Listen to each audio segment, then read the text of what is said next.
পুজোর প্রাক্কালে ফুটপাত উচ্ছেদকে কেন্দ্র করে চরম উত্তেজনা ছড়ালেও বীরভূমের রামপুরহাটে।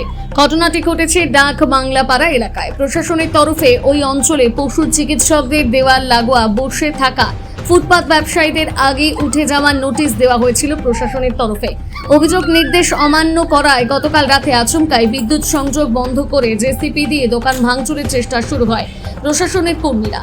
এই ঘটনায় ক্ষোভে ফেটে পড়ে স্থানীয় ব্যবসায়ীরা। তারা রুখে দাঁড়াতে ব্যাপক বিক্ষোভের পরিস্থিতি তৈরি হয়। শেষ পর্যন্ত জনরোষ ও প্রতিবাদের মুখে ভাঙচুরের কাজ বন্ধ করা ঘটনাস্থল ছাড়তে বাধ্য হয় প্রশাসনের কর্মীরা।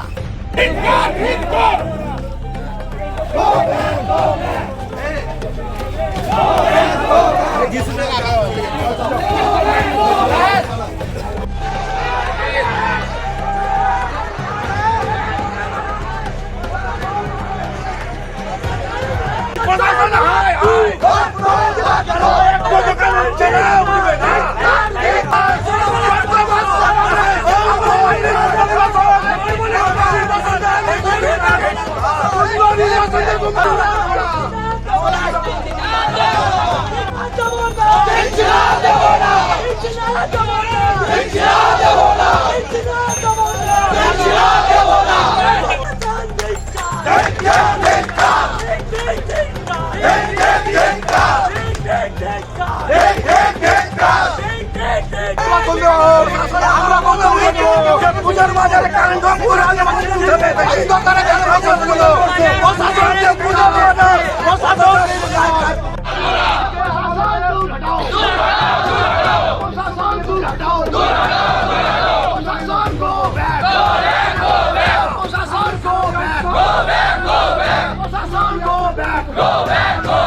মানবিক বলে কিছু নেই।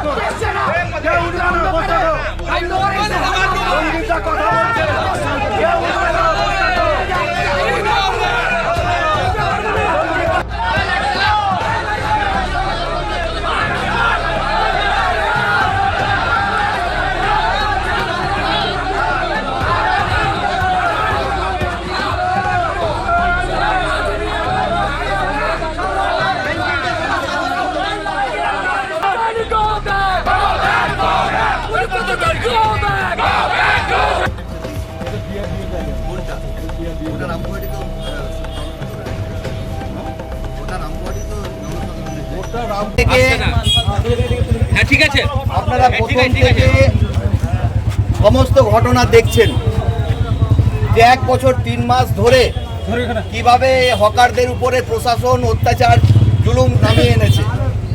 এখানকার হকার যারা আছেন, যারা ব্যবসা করেন ফুটপাতে, তারা তাদের প্রতিরোধে টিকে আছেন।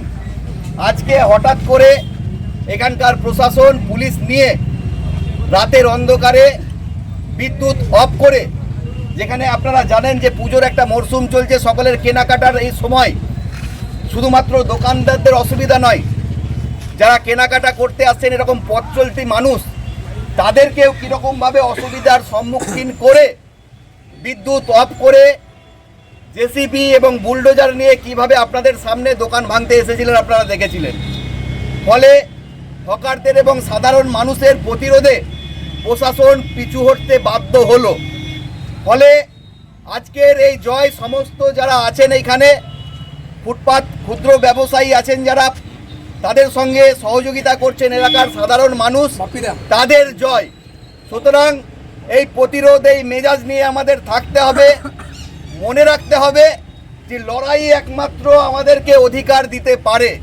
সুতরাং আগামী দিনগুলোতে লড়াই করে আমাদের টিকে থাকতে হবে, সেই শপথ আজকে নিতে হবে এবং আমাদের এই ঘটনা থেকে শিক্ষা নিতে হবে যে যে কোনো সময়ে, যে কোনো যে কোনো সময়ে, যে কোনো মুহূর্তে প্রশাসন আসতে পারে। আমাদেরকে সতর্ক থাকতে হবে। এক ডাকে যখনই খবর পাবেন সকলে মিলেই আমরা এক জায়গায় জমায়েত হব। ফলে আজকের যে জয়, সেই জয় সমস্ত যারা আজকে এখানে আছেন সকলের জয়।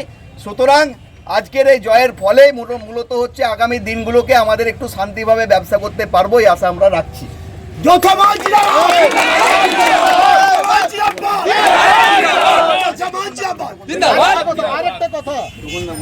আরেকটা কথা, পুলিশ প্রশাসন পরে আসে আইসি সাহেব এসেছিলেন এবং আইসি সাহেবের সঙ্গে আরও সমস্ত লোক ওনাদের পুলিশ প্রশাসন এসেছিলেন। ওনারা আসা মাত্র কিন্তু একটা জিনিসই জিজ্ঞেস করলেন যে আপনাদের নোটিফাই করেছেন কিনা, সুতরাং নোটিশ দিয়েছেন কিনা যে ভাঙতে এসছেন, উচ্ছেদ করতে এসছেন। তো আইনত যেভাবে চলে যে কোনো জিনিস, সেই হিসাবে কিন্তু কোনো দোকানদারি, যে দোকানদার ভাঙতে এসছে যে দোকান, সেটা কিন্তু নোটিশ দেওয়া হয়নি, আমরা সেটা জানিয়ে দিয়েছি। তো এই যে বেআইনিভাবে একটা ম্যাজিস্ট্রেট সাহেব যদি বেআইনিভাবে এসে যদি কাজ করেন, তাহলে তার জবাবদিহি কার হবে? এটা কিন্তু একটা বিরাট বড় প্রশ্ন রামপুরহাট মানুষের কাছে।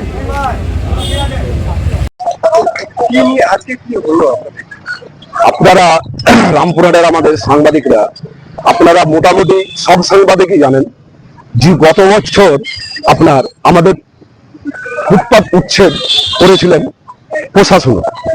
প্রশাসনের ফুটপাত উচ্ছেদ যখন করে, তখন কিন্তু আমরা ফুটপাত ব্যবসায়িক আমরা কিন্তু প্রতিরোধ করি। সেই প্রতিরোধেই কিন্তু আমরা একটা যৌথ মঞ্চ আমরা কিন্তু তৈরি করি এবং আমাদের যৌথ মঞ্চ এখনো অব্দি অটুট আছে।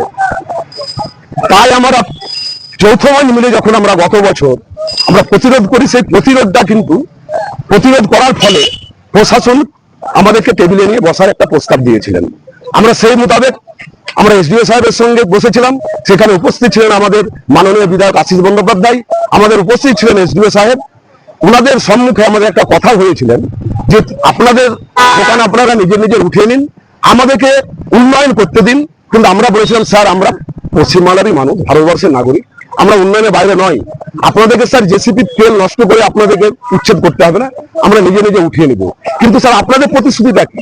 ওনারা বলেছিলেন 1 মাসের মধ্যে জায়গা আপনাদের চিহ্নিত করা হবে এবং 6 মাসের মধ্যে আপনাদেরকে পূর্ণ নির্বাচন দেওয়া হবে।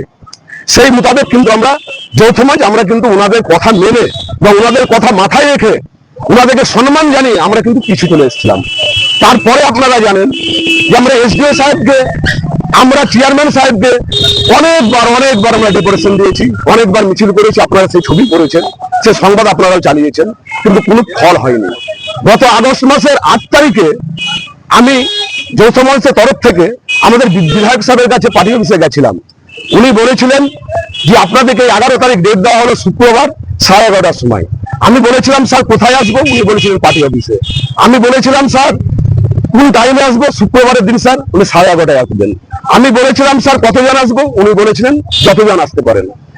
আপনারা জানেন কম বেশি আমরা সেই দিন কিন্তু উপস্থিত হয়েছিলাম পার্টি অফিসে। ওনার ওয়াইফের পা ভেঙে গেছিলেন, সেই জন্য উনি হঠাৎ কলকাতা চলে গেছিলেন। তাই বিপদ বলে আসে না, আমরা কিন্তু ঘুরে এসেছিলাম। কি বিপদ হয়েছে, ভগবান ওনাকে সুস্থ করুক এই কামনা রেখে আমরা কিন্তু ঘুরে এসেছিলাম।